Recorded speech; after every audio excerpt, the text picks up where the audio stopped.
Pernah merasa sudah bekerja keras tetapi keuangan tetap tidak berkembang? Masalahnya seringkali bukan pada jumlah penghasilan, melainkan pada kurangnya pemahaman dasar tentang keuangan. Banyak orang ingin mulai menabung dan berinvestasi, tetapi terhenti karena bingung dengan istilah-istilah keuangan.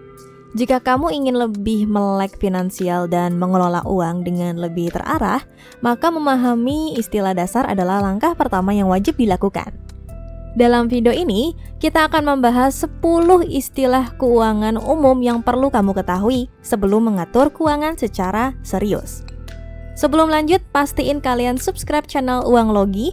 Siapa tahu satu video ini bisa jadi solusi buat kondisi keuangan kalian sekarang.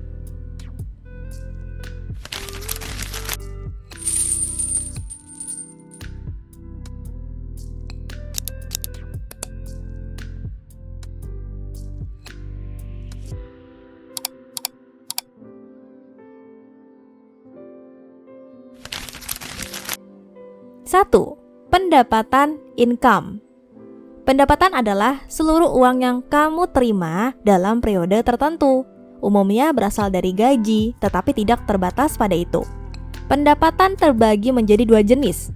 Pendapatan aktif, yaitu penghasilan yang kamu terima karena bekerja secara langsung seperti gaji bulanan.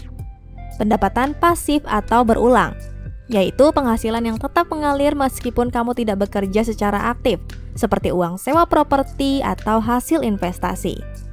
Memahami jenis pendapatan membantu kamu merancang strategi keuangan jangka panjang. 2. Pengeluaran expenditure. Pengeluaran adalah seluruh uang yang kamu keluarkan untuk memenuhi kebutuhan dan keinginan. Pengeluaran terbagi menjadi dua. Yang pertama, pengeluaran tetap, seperti cicilan, sewa, dan tagihan bulanan. Yang kedua, pengeluaran variabel, seperti makan di luar, belanja, hiburan, dan gaya hidup. Pengelolaan keuangan yang sehat selalu dimulai dari pengendalian pengeluaran.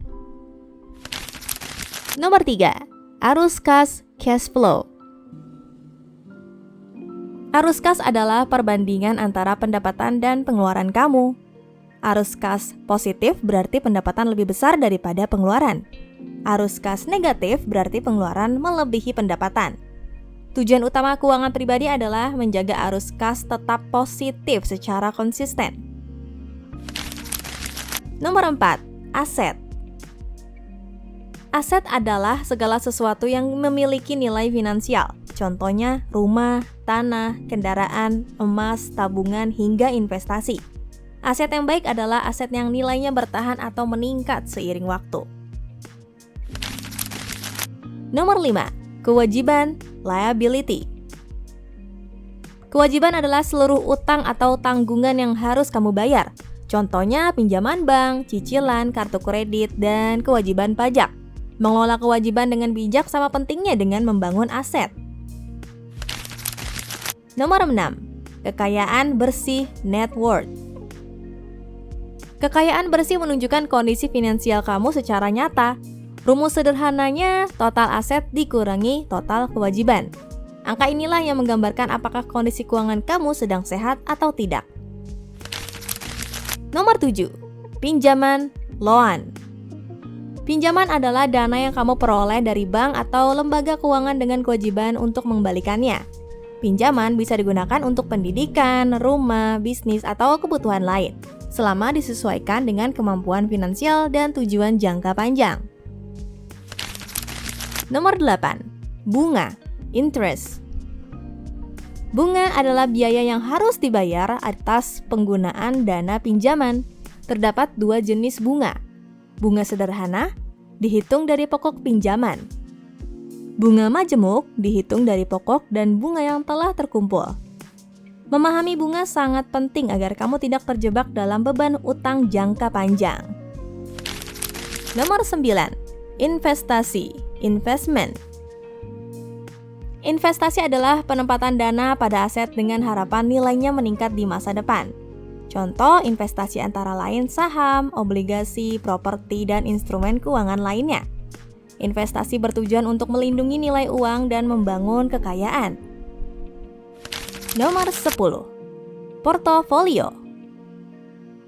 Portofolio adalah kumpulan seluruh aset keuangan yang kamu miliki, mulai dari tabungan, investasi, hingga aset alternatif lainnya.